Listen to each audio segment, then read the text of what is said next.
Hello दोस्तों, कैसे हैं आप सब। आप सबका स्वागत है मेरे यूट्यूब चैनल पिक्चर परफेक्ट में।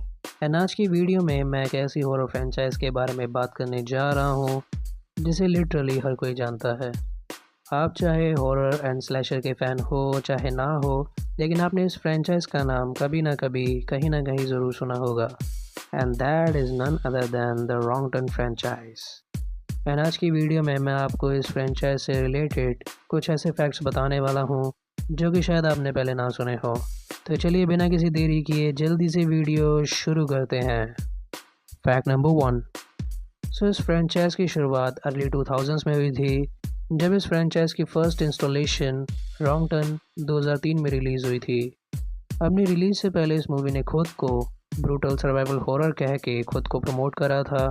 एंड ये उस टाइम पे काफ़ी बॉल्जी मूव था, बिकॉज उस टाइम लोग सुपर नेचुरल स्टोरीज़ को ज़्यादा प्रेफर करते थे। लेकिन इसके बावजूद इस मूवी ने खुद को स्लैशर मूवी कहकर प्रमोट करा। एंड रिलीज़ के बाद इस मूवी को लेकर ऑडियंस में मिक्स रिव्यूज़ थे, but majority of the audience को ये मूवी पसंद आई थी।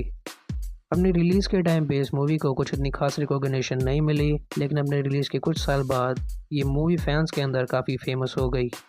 Fact number 2। रॉन्गटन फ्रेंचाइज का आइडिया असल में इस फ्रेंचाइज के राइटर एलन बी मैकलरॉय को आया था, जो कि अपनी एक रोड ट्रिप के दौरान एक शॉर्टकट लेते हैं। एंड उस रास्ते पे जाते टाइम वो ये सोचते हैं कि इस रास्ते पे आखिर उनके साथ बद से बदतर क्या ही हो जाएगा। एंड यहीं पर ही वर्स्ट के सिनेरियो सोचते सोचते उनके दिमाग में इस फ्रेंचाइज का आइडिया आता है।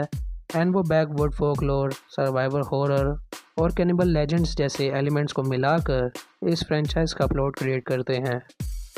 Fact number 3। रॉन्गटन फ्रेंचाइज के फेमस होने के पीछे कई सारे मेजर रीजंस हैं। एंड उन्हीं मेजर रीजंस में से एक रीज़न है इस मूवी के म्यूटेंट्स, जो कि इतने टेरिफाइंग एंड स्केरी हैं। एंड इन म्यूटेंट्स को इतना टेरिफाइंग एंड स्केरी बनाने का पूरा क्रेडिट स्टैन विंस्टन को जाता है, जिन्हें हॉलीवुड का one of the greatest special effect artist भी माना जाता है।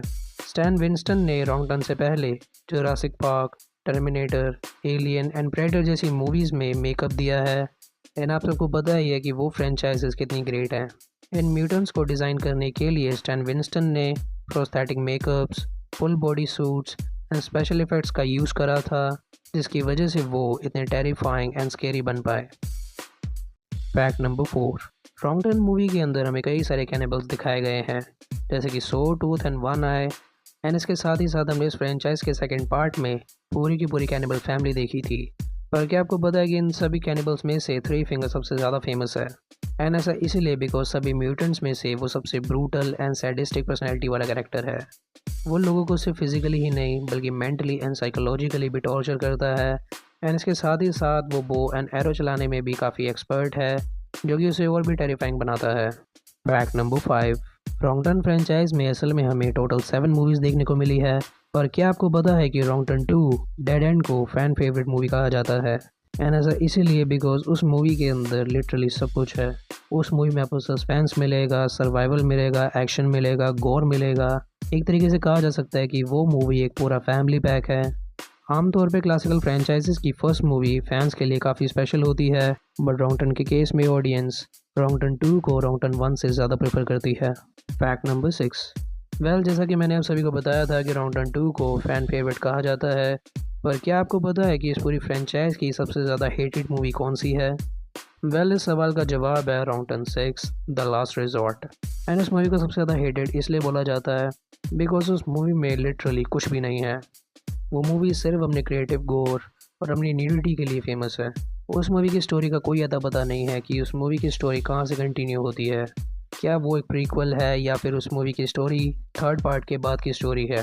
बिकॉज थर्ड पार्ट के अंदर तो थ्री फिंगर, सो टूथ और वन आई सभी मर चुके थे, तो फिर वो इस पार्ट के अंदर कहाँ से आए। और मेकर्स ने भी इस चीज़ के बारे में कुछ भी नहीं बोला, जिससे ये मूवी एक कन्फ्यूजन में ही रह गई। एंड इसके साथ ही साथ इस मूवी के अंदर काफ़ी सारे ऐसे एलिमेंट्स थे जिन्होंने इस मूवी की एक बैड रेपुटेशन क्रिएट करी। जैसे कि इस मूवी के अंदर फैमिली इनब्रीडिंग दिखाई गई है। एंड इसके साथ ही साथ इस मूवी का कंटेंट काफ़ी ज़्यादा सेक्सुअल एंड एक्सप्लिसिट है। कह सकते हैं कि ये मूवी हर एक बैड रीज़न की वजह से फेमस है। एंड इस मूवी को लिटरली उतनी ही गालियाँ मिलती है जितनी कि ये डिज़र्व करती है। Fact number 7। रॉन्गटन 4 के अंदर हमें इसके म्यूटेंट्स की ओरिजिन स्टोरी बताई गई थी। कि आखिरकार उन लोगों का बैकग्राउंड क्या है, वो कहाँ से आए हैं एंड किस तरीके से उन लोगों ने मेंटल हॉस्पिटल से एस्केप करा और कैसे उन्होंने अपनी मर्डरस जर्नी शुरू करी। इस मूवी ने हमें Three Finger, Saw Tooth and One Eye की ओरिजिन स्टोरी बताई थी, लेकिन इस चीज़ से कुछ फैंस नाखुश भी थे बिकॉज इस चीज़ के साथ इस फ्रेंचाइज का सस्पेंस पूरी तरीके से ख़त्म हो गया था। फैक्ट नंबर 8, क्या आपको पता है कि रॉन्ग टर्न सीरीज़ के अंदर प्लॉट को कई बार चेंज करा गया है? जैसे कि अगर आप इस मूवी की फ़र्स्ट इंस्टॉलेशन देखेंगे 2003 वाली रॉन्ग टर्न को, तो उस मूवी के अंदर आपको सर्वाइवल एंड एक टेंशन बिल्डअप दिखेगा। अगर आप सेकंड मूवी देखेंगे तो उसके अंदर स्लैशर हॉरर के ऊपर ज़्यादा फोकस करा गया है। इस मूवी के 4 से लेकर 6 पार्ट तक हमको इस मूवी का प्रीक्वल दिखाया जाता है एंड उसके बाद इस मूवी की लास्ट एंड सबसे recent film wrong turn the foundation के अंदर हमें एक साइकोलॉजिकल कंसेप्ट दिखाया जाता है। इस फ्रेंचाइज ने अपने आप को टाइम टू टाइम अपग्रेड करा है एंड यही one of the major reason है कि ये फ्रेंचाइज 2 डिकेड के बाद भी इतनी फ्रेश है। Fact number 9, wrong turn franchise अपने म्यूटेंट्स एंड प्लॉट के अलावा अपनी क्रिएटिव गोर के लिए भी जानी जाती है एंड अगर आप देखेंगे तो इस फ्रेंचाइज के अंदर हर मूवी के साथ ये लोग गोर का लेवल थोड़ा और बढ़ा देते हैं।